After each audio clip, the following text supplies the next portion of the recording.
The call came on a Tuesday. My mother, using the voice she reserves for logistics dentist appointments, grocery lists, which cousin is picking up, yeah, from church, said, Nico's coming for dinner Sunday. He wants to know if you're still vegetarian or if that was a phase.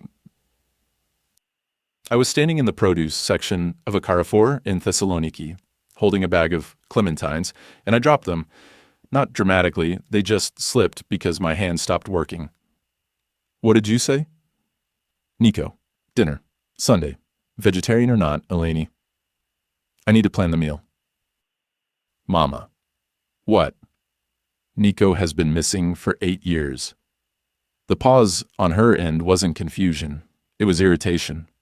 The specific kind of Greek mother irritation that means you've said something not just wrong, but tediously wrong. The kind of wrong that wastes her time. Eleni, what are you talking about? He was here last month. He brought those horrible cookies from that place near his apartment. The dry ones. I told him not to bring them again. I stood in that Carrefour for 11 minutes after she hung up. I know because a woman asked me twice to move my cart, and I didn't hear her either time. And then a stock boy asked if I was all right. And when I finally looked at my phone, the screen showed 5:47, and the call had started at 5:36. My brother, Nico, disappeared in August of 2017. He was 26. He was living in a flat in Exarchia, working as a translator for a legal aid NGO that helped asylum seekers navigate the Greek bureaucracy. He spoke Arabic, Farsi, English, French, and Greek. He learned the Arabic and Farsi on his own, from textbooks and conversation partners, and an obsessive 2 years he spent in Beirut after university. And he used those languages every day to help people who had nothing explain themselves to systems that didn't want to listen. He went to the island of Icaria for a long weekend in August with 2 friends. The friends came back. Nico didn't. They said he'd gone for a walk on the second morning and never returned. His phone was found on a trail above a rocky cove. His shoes were beside it. His wallet was in one shoe. His watch was in the other. The search lasted 11 days. Divers, dogs, volunteers from the village, Coast Guard. Nothing. No body, no witness, no note. The investigation concluded he'd likely fallen from the coastal rocks and been taken by the current, which off the north side of Icaria runs cold and fast, even in summer. My parents buried an empty casket in October 2017. My mother screamed at the priest. My father said nothing for 3 weeks. I flew home from a graduate program in Leiden and stayed for a month and watched my mother lose 14 pounds and start going to church twice a day. And my father start drinking in a way that wasn't new, but was now structural. I am telling you this so you understand. My brother died, or disappeared, or was taken by the sea. The distinction doesn't matter for the purposes of what happened to my family. The funeral happened. The grief happened. I dropped out of my program. My parents nearly divorced. My aunt moved in for 6 months. The apartment in Exarchia was emptied. I kept a box of his books in his leather jacket that smelled like him for 3 years until it stopped smelling like him, and I put it in a closet and stopped opening the closet. 8 years of this. 8 years of my mother lighting a candle for him every Sunday. 8 years of my father not saying his name. 8 years of me, Eleni, the remaining one, the daughter who was always fine, always practical, always the one who answered the phone and managed the paperwork and drove my mother to her appointments and didn't break down because someone had to not break down. And now my mother was telling me he was coming for dinner and wanted to know if I was still vegetarian. I called my father. He picked up on the first ring, which was unusual. He's a retired civil engineer and treats his phone like an architectural flaw in his daily routine. Baba, I just talked to Mama about Sunday. Good. Are you bringing wine? Bring something decent. Your brother always brings that Macedonian wine that tastes like it was made in a bathtub. Baba, listen to me. I'm listening. Nico? When did you last see Nico? Last, I don't know, 3 weeks ago. He came to fix the shutter in the bathroom. He's gotten handy. I don't know where he learned it. Not from me. He laughed. My father laughed.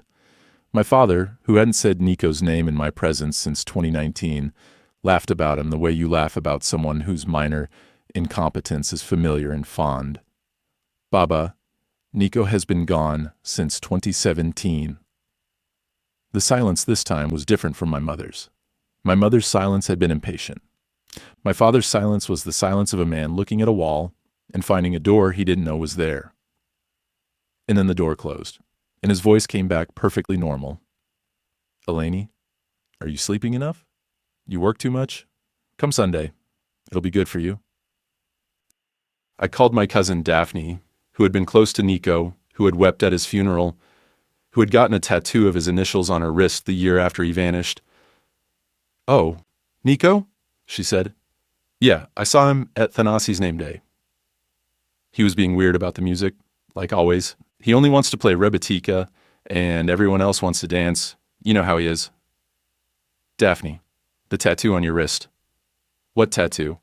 The NK tattoo, Nico's initials. Eleni, I don't have a tattoo on my wrist. Are you thinking of Vaso? Vaso has the little anchor. I FaceTimed her. She answered from her apartment in Calamaria. She held up her wrist. The skin was smooth and bare and had never been touched by a needle. I had watched her get that tattoo. I had held her other hand while she cried. The artist's name was Manos, and he worked out of a place on Simiski Street, and he'd given us both a coffee afterward and said, Nico must have been someone worth remembering. I didn't sleep that night. I went through my phone, my photos, my messages. I had photos of Nico from before, from university, from childhood, from the Christmas before Ikaria. I had the thread of messages we'd exchanged in July 2017, the last one reading, Ella, Ray, I'll bring you back some honey, the real stuff, not the tourist garbage. I had a screenshot of the news article about the search. I had the PDF of the police report I'd requested in 2019. All of it was still there. Every piece of evidence that Nico had existed, had vanished, had been mourned. My phone hadn't changed. My memory hadn't changed. The world around those memories had. I called his old number, the one that had been disconnected in 2018 when my parents finally let the contract expire. It rang 4 times and a voice answered. Ella. The word hit me in the sternum. It was his voice, not a similar voice. His voice with the specific way he curled the lambda, the way he breathed before speaking, the exact pitch that sat between our father's baritone and something softer that was entirely his own. I hung up. I sat on my kitchen floor with my back against the cabinet under the sink, and I pulled my knees up, and I pressed my forehead into them, and I stayed there for a long time. And the only sound was the refrigerator compressor cycling on and off, and the distant noise of Thessaloniki traffic. Through a window I'd left cracked, and the faint sound of a television from the apartment below me, playing what sounded like a late-night panel show. Voices arguing about nothing with great passion. I went to Sunday dinner.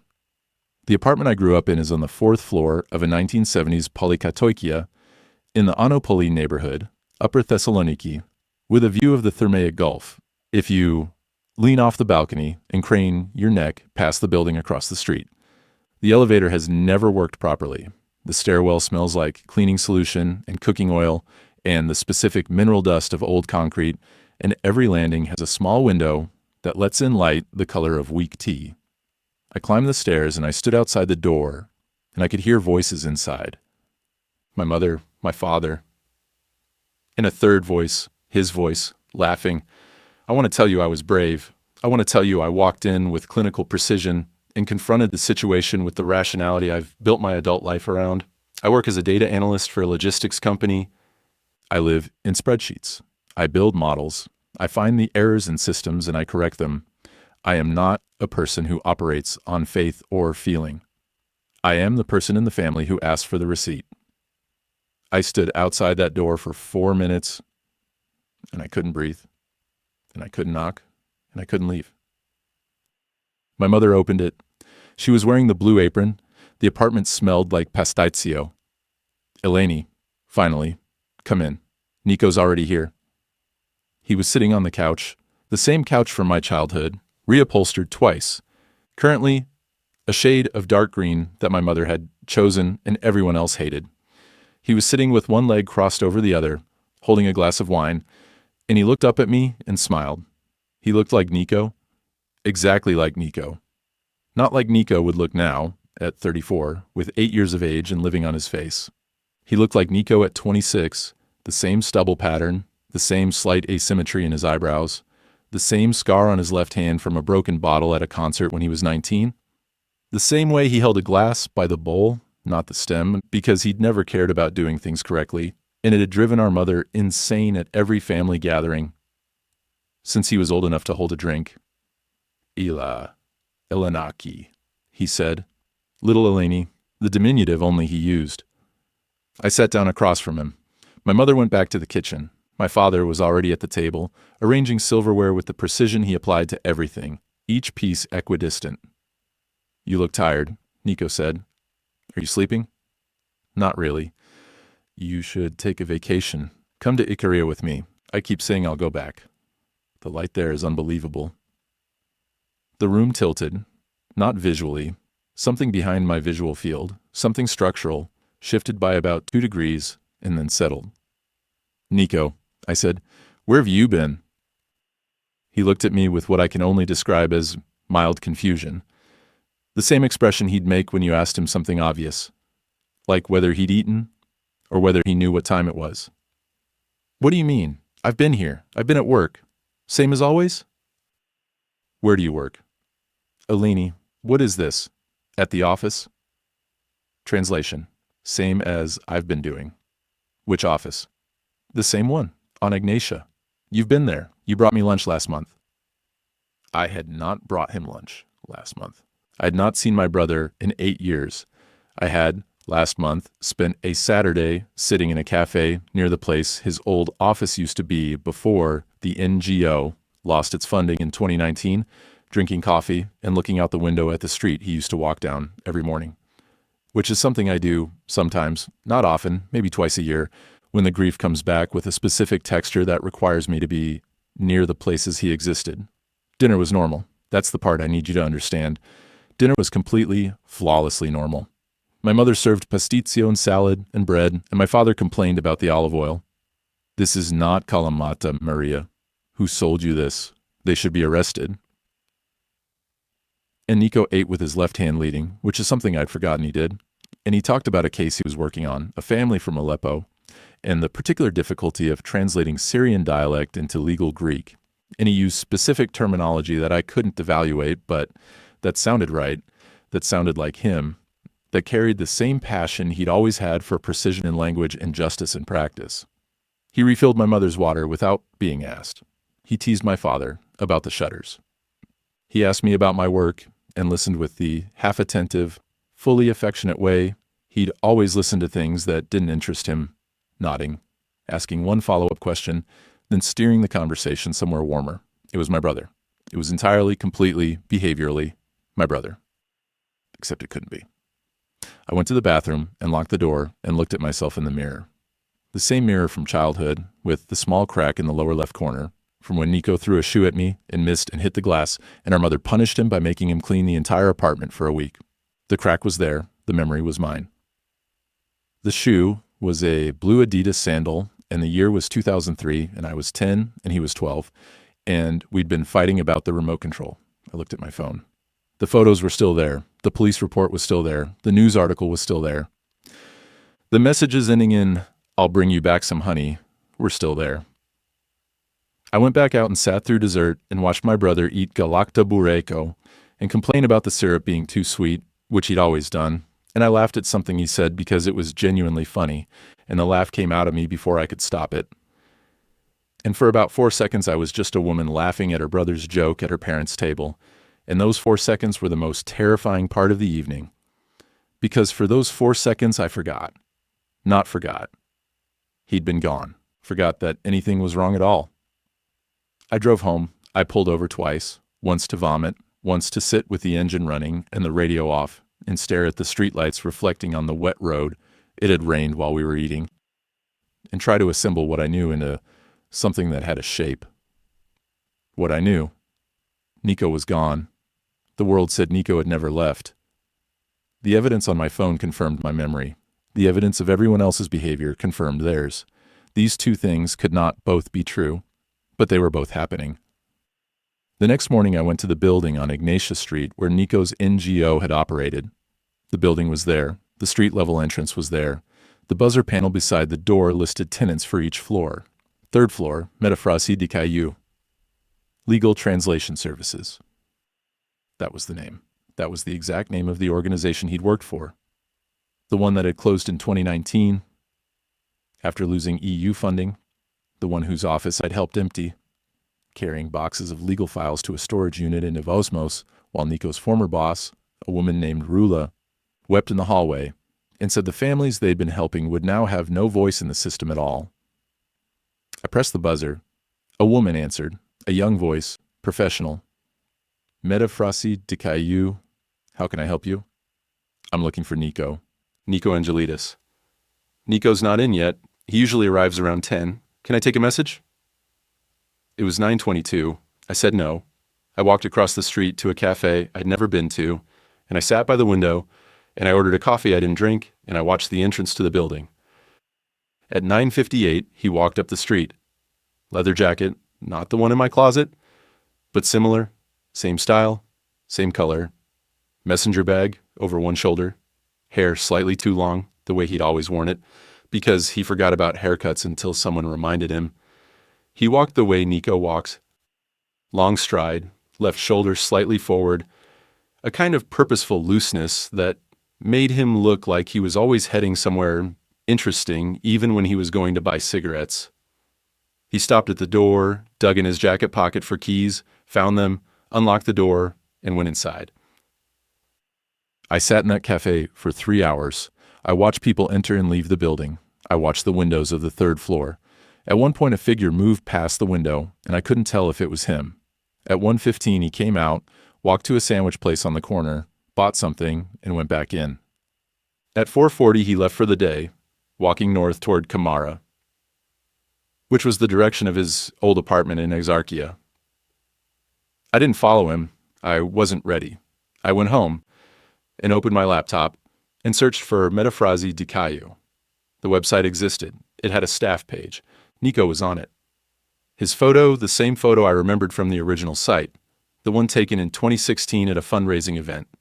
His name, his title, his languages. The site looked professional. It had recent news posts, case updates, funding acknowledgments. It had been operating according to its own archive, continuously since 2014. I checked the Wayback Machine. The Internet Archive showed the site going dark in late 2019, consistent with my memory. But the current version of the site had no such gap. Its archive was continuous, posts from 2019, posts from 2020, posts from every year, Nico's name in multiple entries. The Wayback Machine still showed the gap. My phone still held the evidence.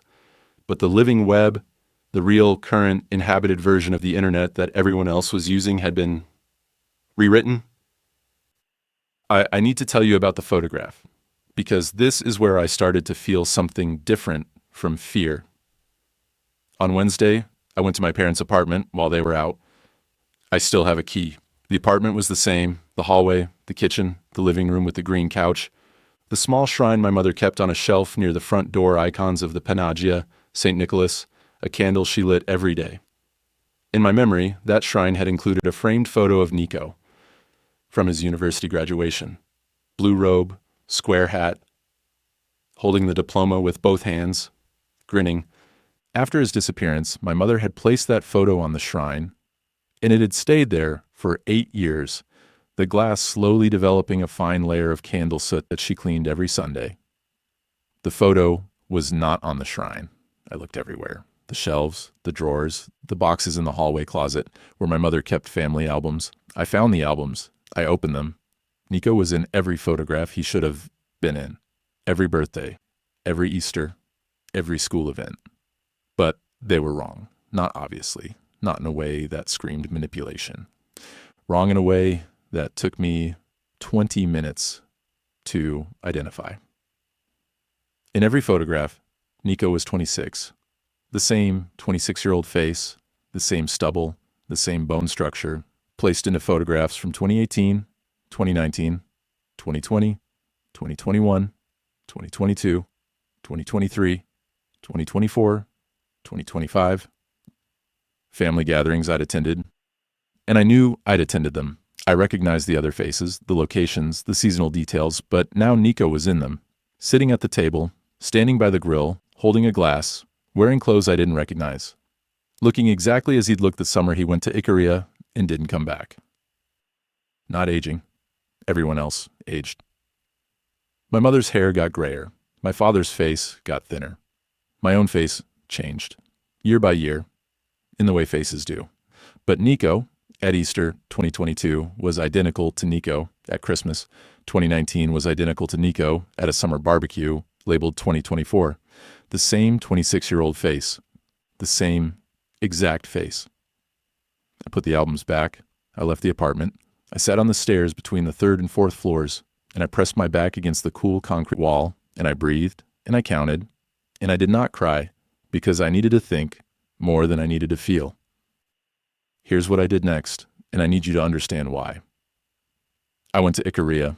It took a ferry from Piraeus, 9 hours overnight. I hadn't been back to the island since the search. I hadn't wanted to. The island existed in my mind as the place that had swallowed my brother, and regardless of what was happening now, regardless of the man sitting on my parents' couch, eating galactoboreko, I knew with the certainty of held hands in hospital waiting rooms and an empty casket lowered into October dirt that my brother had vanished from this island in August 2017. I arrived in Evdilos at dawn. The port was quiet. A few fishing boats, a cafe opening up, a man hosing down the sidewalk, the smell of coffee and salt. I rented a car and drove to the northern coast, to the area where Nico had been staying, near a village called Nas. The trail was still there, the one his phone had been found on. I'd walked it once during the search with a volunteer coordinator, a heavy man named Stelios, who'd held my arm when the ground got steep and hadn't said anything reassuring, which I'd appreciated more than I could express. I walked the trail alone. It was early May, and the wildflowers were out, and the sea below was a color that doesn't have a name in any language, somewhere between slate and silver and a green. So deep it was almost black. The rocks at the base of the cliffs were wet and jagged, and you could see, from above, how a body could fall and be taken and never surface. I reached the spot. I knew it because I'd memorized it. A slight widening of the path, a flat rock where you could sit, a view of the cove below. This was where they'd found his phone, his shoes, his wallet, his watch. I sat on the flat rock. The wind was steady and cool and smelled like thyme and salt. And I felt nothing. Not nothing as in numbness. Nothing as in absence. I'd expected the grief to hit me like a wall. I'd expected to break down, finally, privately, in the place where it happened. But the place felt ordinary. Not haunted, not charged, not sacred. Just a trail on an island where the wind blows and the sea moves and people walk and sometimes slip and are gone. The absence of feeling scared me more than any feeling could have. I sat there for an hour. I watched the water. I watched a hawk circle above the cove. I listened to the wind. And then I heard something that I initially mistook for a mechanical sound. A regular rhythmic pulse, low enough to feel in the chest more than hear with the ears. Like a generator running underground, or a distant engine, or a heartbeat amplified through stone. It came from below, from the cliff face or the water, or something underneath. Both. It was regular. About once per second. It didn't change. It didn't speed up or slow down. It was simply present, the way the wind was present, the way the salt smell was present, as if it had always been there, and I had only just now stopped making enough noise to notice. I pressed my hands flat on the rock. I could feel it in my palms, a pulse, steady, patient, not mechanical, not organic, something that existed in a category I didn't have vocabulary for. I left. I didn't run. I walked back the way I'd come, at a normal pace, and the pulse faded as I moved away from the cliff edge. And by the time I reached the trailhead parking area, it was gone. But my palms tingled for the rest of the day, a faint vibration, as if they'd been resting on a speaker, playing a frequency just below the threshold of hearing. On the ferry back to Piraeus, I sat on the deck and watched Icaria shrink into the Aegean haze, and I made a list on my phone, not of theories, not of explanations, just of facts. Facts. 1. Nico disappeared, August 2017. I have evidence. I remember. 2. The world now contains a person who is Nico. Everyone else remembers him as continuously present. 3. The photographs show him present but not aging. 4. His workplace exists again. His colleagues recognize him. 5. The Wayback Machine still shows the gap. My phone still holds the old evidence. The divergence is in the living present, not in the archive past. 6. The cliff where he vanished produces a pulse I can feel but not hear. 7. For 4 seconds at dinner, I forgot anything was wrong. That last fact was the one I circled. I circled it 3 times, pressing hard enough to leave a mark on the screen protector. Because if I could forget for 4 seconds, could I forget for 4 minutes? 4 hours? Could I wake up one morning and look at my phone and see the photos and the police report and not understand why they were there? Could I become like my parents, like Daphne, like everyone else, calmly, completely certain that Nico had been here all along? Was that what was happening? Not to the world. To me. Was I the last one? The straggler, the final holdout, in a process that had already swept through everyone I loved? And the question underneath that question, the one I couldn't write down, did I want to hold out? Because the 4 seconds of forgetting hadn't just been terrifying. They'd been warm. They'd been the warmest seconds I'd experienced in 8 years.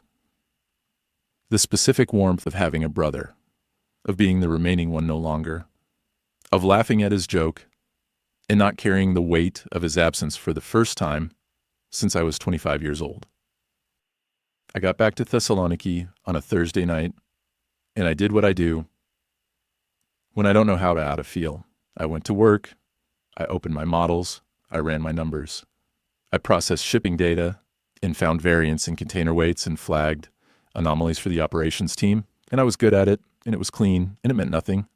And I sat at my desk in the open plan office on the 6th floor of a building near the port, and the fluorescent lights buzzed the way they always buzz, and the air conditioning was set 2 degrees too cold the way it always is, and I felt the world around me as an intact and functioning machine that I could operate inside of without having to answer any of the questions that were eating me alive. On Friday, Nico called me. Elenaki, there's a thing Saturday night. A friend of mine from the Syrian community is having a gathering, sort of a celebration. His family got their residency approved after 3 years. Come, you never go out. Nico, don't say you're busy. You're not busy. You're sitting in your apartment with your laptop doing something you could do Monday. Come, it starts at 9. The gathering was in a flat in Anopoli, not far from my parents' place. I went. I don't know why. I think I needed to see him with other people in a context I couldn't control, to watch how the world moved around him. The flat belonged to a man named Ahmad, who greeted me at the door with the careful warmth of someone who has learned Greek hospitality by immersion and practices it more faithfully than most Greeks. The apartment was full, 30, 40 people, Arabic and Greek and French layered over each other, children running between legs, a woman singing in the kitchen. Someone had brought an oud and was tuning it in the corner. Nico was in the center of the living room, talking to a group of 4 or 5 people, gesturing the way he gestured big, Italian-looking movements that were out of character for a Greek from Thessaloniki, and that he'd picked up during a semester in Naples and never dropped. He was laughing. The people around him were laughing. He was translating something, switching between Arabic and Greek mid-sentence, making a joke about a bureaucratic form. And the group was delighted. I stood at the edge of the room and watched him. He was good. Not good as in convincing. Good as in morally good. He was doing the work he'd always done, connecting people across languages, making systems navigable, turning the machinery of the state into something a human being could use. The people in that room loved him, not in the abstract way you love a helpful professional. In the specific way, you love someone who sat with you in a government office for 6 hours and translated your worst day into language that might save your life. I watched a woman approach him, elderly, small, in a dark headscarf. She took his hands and said something in Arabic I couldn't follow. He bent down to hear her. He replied softly. She touched his face, both cheeks, then his forehead, the way a mother blesses a son. And she was crying, and he held her hands and let her cry and didn't rush her. I went to the bathroom, and I locked the door, and I sat on the edge of the tub, and I cried for the first time in I don't know how long. Not because I was afraid, because I was watching my brother be my brother, and the grief of having lost him and the impossibility of having him back were sitting in my chest at the same time, and there was no framework that could hold both. A knock on the door, his voice. Elenaki, you okay? Yeah, 1 minute. Take your time. I washed my face. I opened the door. He was leaning against the hallway wall, holding 2 glasses of wine. You looked weird out there, he said, like you were about to make a spreadsheet about the party. I almost laughed. It was such a Nico thing to say. Can we talk? I said. We're talking. I mean, really talk, not here. He looked at me, and something in his expression, just for a moment, less than a second, was not Nico. Not inhuman, not wrong, just other. A flicker of something behind the eyes that was regarding me with a quality of attention that didn't match the casual lean of his body against the wall. Then it was gone, and he was just my brother, holding wine, looking mildly concerned. Sure, he said. Tomorrow, coffee at Ipsilon. Okay. Now come back to the party, and stop hiding in bathrooms. Ahmad's wife made baklava, and if you don't have some, she'll be offended, and it'll be an international incident, and I'll have to translate the apology. I went back to the party. I ate baklava. It was extraordinary. I talked to people. A young man named Youssef told me about his engineering studies at the Aristotle University, switching between hesitant Greek and fluent French, and his eyes were bright with the specific energy of someone whose life has recently become possible after years of it being impossible. And he said, "Your brother helped me. He translated my transcripts. He made them see that I was qualified. I owe him everything. Everything." I met Nico at the cafe the next morning, Ipsilon, on Proxenu Coromila, near the sea. It was warm enough to sit outside. The Thermaic Gulf was flat and silver, ships in the distance, the sound of a city waking up on a Sunday, church bells, car doors, the distant hiss of someone hosing, a storefront. He arrived 7 minutes late, which was exactly how late Nico always was for everything. He ordered a double Greek coffee, no sugar, which was exactly what Nico always ordered. He sat across from me, and the morning light caught the scar on his left hand and the slight crookedness of his nose from when he'd been hit by a football at 17 and refused to go to the hospital because the match was still going.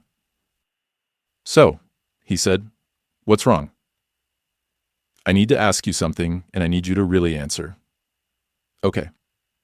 Where were you between 2017 and now?" He looked at me. The same mild confusion from the dinner, but underneath it, something else, something careful. "I've been here, Laney. I don't know what you're asking." "I'm asking because in my memory, in my evidence, on my phone, in the police reports, I have saved you, disappeared on Ikaria in August 2017. You were missing. There was a search. We buried an empty casket. Mama screamed at the priest. Baba didn't say your name for 2 years. I dropped out of my program. Your apartment was emptied. Your NGO closed. You were gone, Nico. You were gone for 8 years. I said all of this calmly. I had practiced it. I had rehearsed it in my apartment, standing in front of my bathroom mirror, speaking to my own reflection until I could deliver it without my voice breaking. He listened. He didn't interrupt. He didn't look away. When I finished, he was quiet for a long time. The coffee arrived and the waiter set it down and left, and neither of us touched it. "I don't remember any of that," he said. "I know. But you do." "Yes. And you have proof." "Yes. Can I see it?" I showed him the photos, the messages, the police report, the news article. He scrolled through it all, slowly, his face unreadable. When he reached the last message, "I'll bring you back some honey," He stared at it for a long time.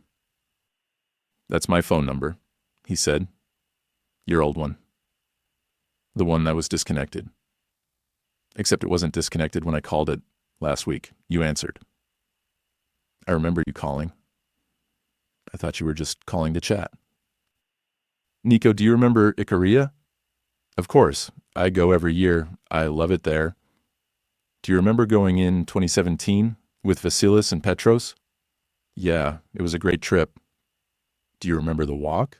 The trail above the cove?" "I've walked that trail 100 times." "Do you remember leaving your phone on a rock? Your shoes? Your wallet?" Something happened to his face. Not a dramatic change. A very small thing. A micro-expression that lasted maybe half a second. A tightening around the eyes that could have been confusion, or could have been recognition, or could have been something else entirely, something I don't have a word for. "No," he said. "That doesn't know." "Nico, I don't know what you want me to say, Eleni. I'm here. I've been here. I don't know why you have those things on your phone, but I'm here. I'm real. I'm your brother.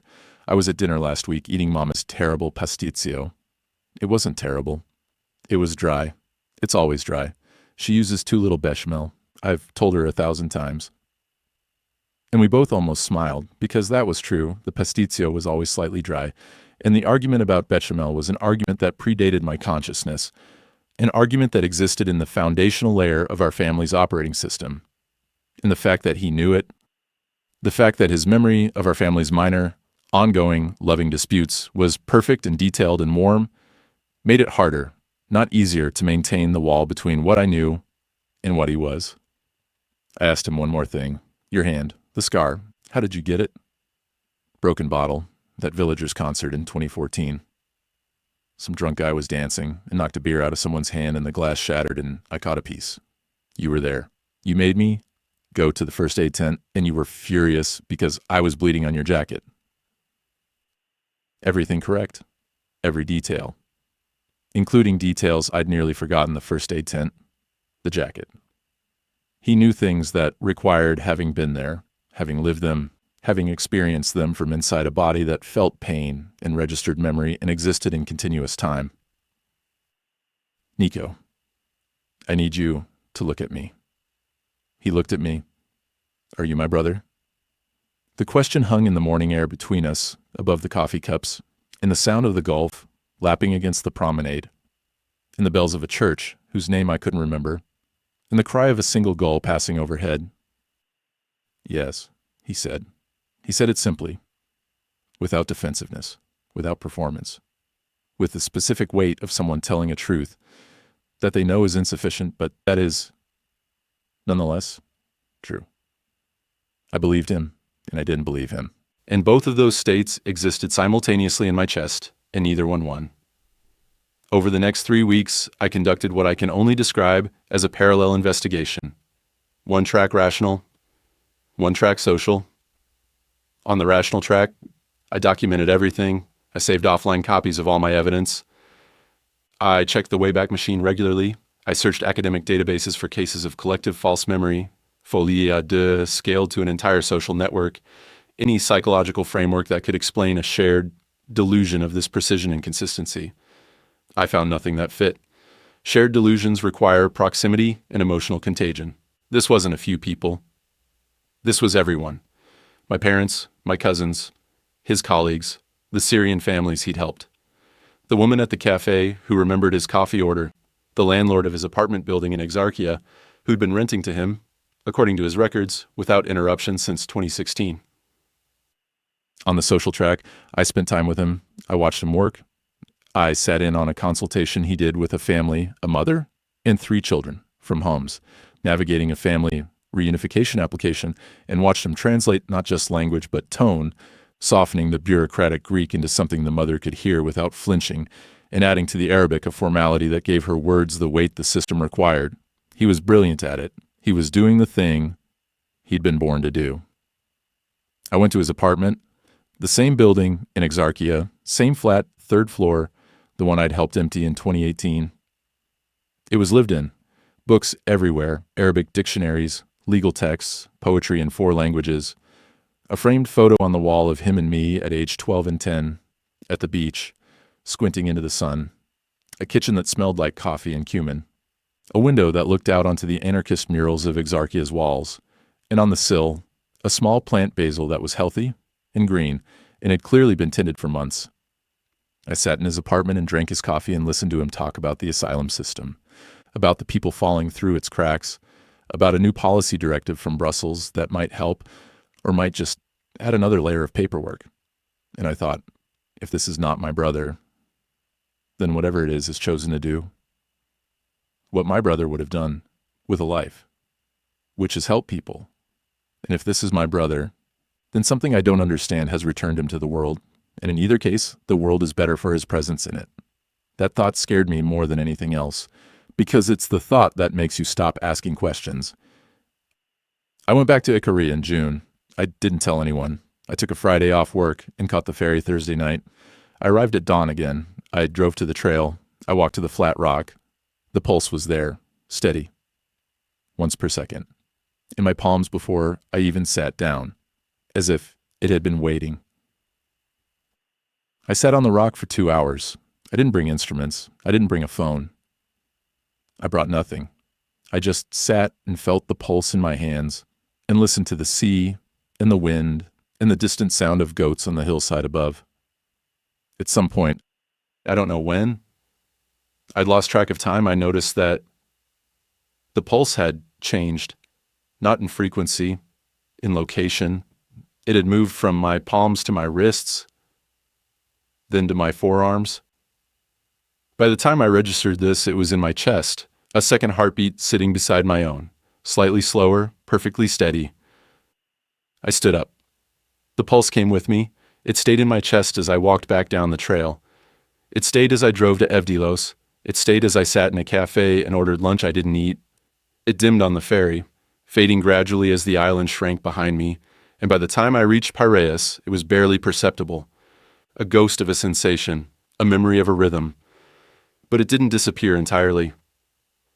It's still there. If I lie very still at night, in the silence between the last car passing and the first bird of morning, I can feel it. A pulse that is not mine, living in the space between my heartbeats. Slow, steady, patient. I need to tell you about the thing that happened with the photographs because I think it's the thing that matters most. 3 weeks after my second trip to Ikaria, I was going through my phone, the routine check I'd been doing, confirming that my evidence was still intact, and I noticed something had changed. Not in the photos themselves, in my response to them. The police report, I'd read it dozens of times. I could recite the case number from memory. But when I opened it that night, I had to read the case number twice. Because the first time, it didn't stick. It slid off my attention, the way a word in a foreign language slides off when you're tired. I could see it, I could parse it, but it didn't land. The photos of Nico from before childhood, university were fine, clear, normal. But the screenshot of the news article about the search, the one with the headline, "Search continues for missing Thessaloniki man on Ikaria," had become slightly difficult to look at, not blurry, not altered. Difficult the way a bright light is difficult, not painful, just requiring effort to focus on. I set my phone down. I picked it up again. I opened the article. I read it word by word. Every word was correct. Every detail was intact. But the reading required concentration that it hadn't required before, as if the text were written in a font 1 degree off from legible, close enough to read, but far enough to make the reading work. It was happening to me. I called Daphne. Not about Nico, just to talk. She told me about her job, her boyfriend, a vacation she was planning to Crete. Normal conversation. Easy, warm, full of the casual intimacy of cousins who've known each other their whole lives. "Hey," I said, near the end, "do you remember Nico's funeral?" "Whose funeral?" "Nico's. My brother's. In 2017. "Eleni, what are you talking about? Nico's fine. I just saw him at church." I know he's fine. Do you remember, years ago, there was a period when I thought, you're being strange. You're right. Never mind. Tell me about Crete." She moved on instantly. No suspicion, no lingering concern. The question hadn't even registered as unusual enough to remember. It was as if I'd asked about a dream, already fading, already irrelevant. I opened the photo album on my phone, and I scrolled to the screenshots. The news article, the police report, the messages. The messages were intact. I'll bring you back some honey, the real stuff, not the tourist garbage. But I had to read it 3 times before the words assembled into meaning. The process of whatever it was not deleting my evidence. It was deleting my ability to receive it. The evidence would remain on my phone, perfectly preserved, long after I'd lost the capacity to understand what it meant. I went to see Nico one more time, a Wednesday evening. He'd invited me to his apartment for dinner he was cooking, he said. He'd learned to make a proper Syrian kibbeh from Ahmad's wife and wanted to practice. I went. The apartment was warm and smelled like onion and lamb and allspice. He had music on, a Fairuz album, and he was singing along in Arabic, slightly off-key, with the unself-conscious happiness of someone doing something they love in a space that belongs to them. We ate. The kibbeh was good, not great. He used too much bulgur, which he admitted freely and blamed on a conversion error between cups and grams. We drank wine. We talked about our parents. He told a story about our father trying to fix the kitchen sink and flooding the bathroom instead. And I told a story about our mother's ongoing war with the woman at the Lakey market, who she believed was overcharging for tomatoes. And we laughed, and the laughter was real and warm and uncomplicated.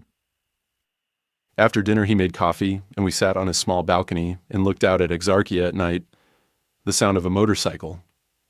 Someone arguing on a balcony across the street, a dog barking, the distant hum of the city. Nico, I said. If I asked you something, would you tell me the truth? Even if the truth doesn't make sense?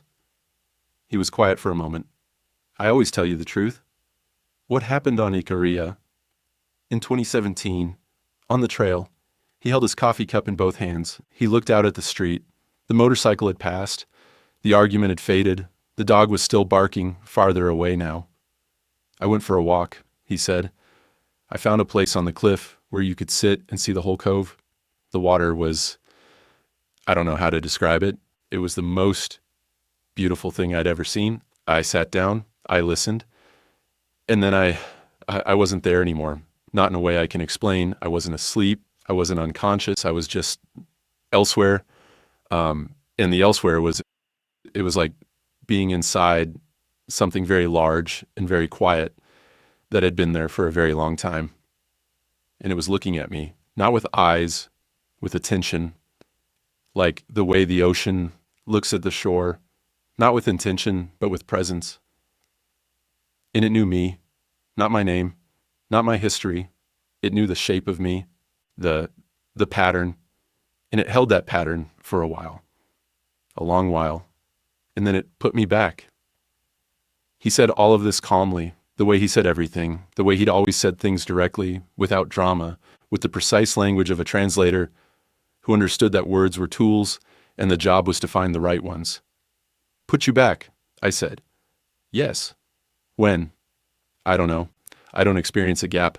For me, I sat down and stood up and walked back, and the weekend continued. But I know I can feel that something happened in between, the way you can feel that you slept even if you don't remember any dreams. There's a weight to the time that passed. I carry it without remembering it. And everyone else? Mama, Baba, Daphne, they remember you being here the whole time? Yes. How? I don't know. Does that bother you? He looked at me, and his eyes were my brother's eyes. Brown, slightly asymmetrical, with the same dark circles from staying up too late that he'd had since university. Does it bother me that I'm here? That I'm alive and working and with my family? No. Should it? I didn't answer. Eleni, he said, you're the only one who remembers. That must be terrible. It is. I'm sorry. Don't be sorry. I need to know what to do with it. What do you mean? I mean, do I hold on? Do I keep checking my phone, reading the reports, making sure I remember? Or do I let it go? Do I let whatever it is, do I let it finish? He put down his coffee. He turned his whole body to face me, and what he said next is the thing I carry. I can't tell you what to do. I don't know what I am. I don't know if I'm your brother, or something that remembers being your brother, or something else entirely. But I know that I love you. That feeling is real. Whatever else is wrong, or different, or impossible, that part is real. And I think you know it's real because you keep coming back, and you wouldn't come back if you didn't. So the question isn't whether to hold on or let go. The question is whether you can live with both at the same time. Knowing what you know and loving what you love, and letting those two things exist in the same body without one of them winning. The dog had stopped barking. The street was quiet. Somewhere inside the apartment, the refrigerator hummed. I don't know if I can, I said. You're already doing it, he said. I went home. I sat on my kitchen floor again. Back against the cabinet, knees up. I opened my phone. I opened the police report. The case number took 4 attempts to read. The letters were there, but my brain kept sliding over them, the way your eye slides over a word in a language you're forgetting. I closed the phone. I opened it again. I navigated to the saved messages. I'll bring you back some honey. I could still read it. It was harder than yesterday. It would be harder tomorrow. I don't know how much time I have before the evidence becomes unreadable, not erased, just untranslatable, a collection of characters in a language I no longer speak. I think it will happen gradually, the way all forgetting happens, not as deletion, but as fading, as the slow withdrawal of the ability to care about what the symbols mean. Nico's alive, or Nico is something that lives in the space where Nico was and does the work Nico would have done and loves the people Nico loved and helps strangers navigate impossible systems and makes kibbeh with too much bulgur and arrives 7 minutes late to everything and calls me Elenaki and knows about the pasticcio and the bottle and the jacket. The world is better with him in it. By every measure, I know how to apply every metric, every model, every spreadsheet of human value I could possibly construct. The world is better. And the thing under the cliff, the thing with the pulse, the thing that held his pattern and put him back and quietly, patiently rewrote the memory of everyone who loved him, didn't ask for anything. It didn't demand worship or silence or sacrifice. It simply returned something and then altered the conditions so the return would not be questioned. A kindness so total, it requires the annihilation of the truth to function. I'm writing this down because writing is the last modality that works. I tried recording myself speaking the facts aloud last week, and when I played it back, my own voice sounded like a stranger discussing someone else's delusion. I tried writing by hand, and the pen felt normal, but when I reread the entry the next day, the words were mine. But the meaning was draining out of them, like watching ink fade in sunlight. This typing here, now, to someone I don't know, this still works. I don't know why. Maybe because the recipient is outside the radius. Maybe because the pulse can only reach as far as the people who love Nico. Maybe because a stranger's attention is the one thing it can't rewrite, because a stranger has no memory to edit. Or maybe this is the last stage. Maybe the act of telling someone is what completes the process. Maybe when you read this, you'll feel something, a faint warmth, a sudden certainty that everything is fine, that the story you just read was sad but fictional, that the woman who wrote it was processing grief in an unusual way, and that her brother is fine, has always been fine, was never gone. If you feel that, I need you to resist it, not for me, for the principle that what happened should be remembered by someone, that a man disappeared and something else came back, and the something else is good, is genuinely good, is doing good in the world, with hands that have the right scars, and a voice that has the right warmth, and a heart that loves with the right specificity. And that the goodness of the replacement does not make the replacement true. And that the kindness of the erasure does not make the erasure just. My palms are tingling as I write this. The pulse is here. It's always here, now. Not on Icaria. Not on a cliff above a silver cove. In my apartment in Thessaloniki. In the space between my heartbeats. Steady. Patient. Once per second. I can feel it offering. Not threatening, not demanding, offering the warmth of the 4 seconds at dinner, the warmth of the laughter, the kiba, the balcony, the coffee, the word Elenaki, in a voice I'd give anything to hear. The warmth of a world in which my brother never left, and I never grieved, and my mother never screamed, and my father never stopped saying his name. All I have to do is let the evidence become unreadable. All I have to do is stop checking. All I have to do is forget how to read the language of what actually happened, and the grief goes with it. And I get to keep him, and the keeping is warm, and the warmth is real even if nothing else is. Last night, I had dinner with my parents and Nico. My mother made pastizio. It was dry. Nico complained about the bechamel. My father argued about the olive oil. I sat at the table and ate and laughed, and the evening was good, and the food was fine, and my brother was there, and the pulse in my chest kept time like a second heart. When I got home, I opened my phone and tried to read the police report. It took me 11 minutes to find it in my files. I'm not sure I'll look for it again. I think about the woman from Homs, the one in his office, the one whose children he's helping. I think about Youssef, studying engineering, alive with possibility. I think about Ahmad's wife's baklava and the oud being tuned in the corner, and the elderly woman in the headscarf who touched my brother's face and wept. I think about all the good he does in a world that does not remember his absence, and I think about the thing under the cliff that knew the shape of him, that held it, that remade it, that sent it back into the world with all its scars and all its imperfections and all its love and all its 7 minutes late and all its too much bulgur, and then reached into every mind that knew him and closed the wound of his leaving so gently that no one felt the suture, except me. I am the last open wound, and the pulse is so steady, and the warmth is so close, and the evidence is so hard to read. And tomorrow, I'm going to his apartment for coffee. He's going to be 7 minutes late. He's going to hold his cup by the bowl. He's going to call me Elenaki and ask if I'm sleeping enough, and I'm going to say no. And he's going to say, come to Icaria with me, and I'm going to think about it. And I might say yes, not because I've given up, because I'm tired of being the only person in my family who is grieving inside a room full of people who have already been given back what I lost. The clementines I dropped in the car for that Tuesday, I never picked them up. I think about that sometimes. 5 clementines rolling across a supermarket floor, and I just left them there. And someone else must have picked them up, or kicked them aside, or stepped on them. And the world absorbed the small mess of my shock and moved on. That's what it does. The world absorbs.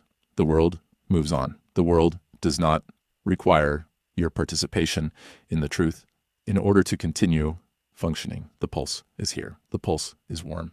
My brother is alive. I am going to finish this, and I am going to close my laptop, and I am going to lie in bed and feel the second heartbeat, and I am going to let it count me down to sleep. And in the morning, I think the police report will be harder to find. And in a week, I think I won't remember looking for it. And in a month, I think someone will ask me about my brother, and I will say, Nico, he's fine. He's always been fine. And I will mean it. And somewhere under a cliff on an island in the Aegean, something will pulse once more, steady, patient, kind. And another wound will close.